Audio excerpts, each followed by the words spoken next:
نبی کریم صلی اللہ علیہ وسلم نے اپنے صحابہ میں تقسیم کرنے کے لیے آپ کو کچھ قربانی کی بکریاں دی۔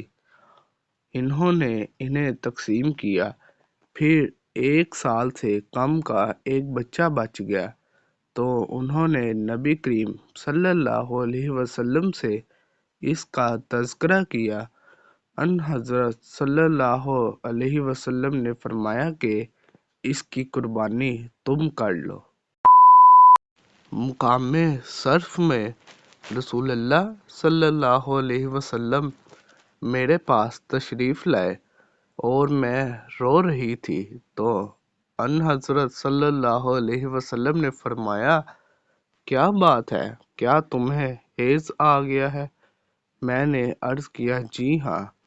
آپ نے فرمایا، یہ تو اللہ تعالیٰ نے آدم کی بیٹیوں کی تقدیر میں لکھ دیا ہے، اس لیے حاجیوں کی طرح تمام اعمال حج انجام دے، صرف کعبہ کا طواف نہ کرو۔ اور ان حضرت صلی اللہ علیہ وسلم نے اپنی بیویوں کی طرف سے گائے کی قربانی کی۔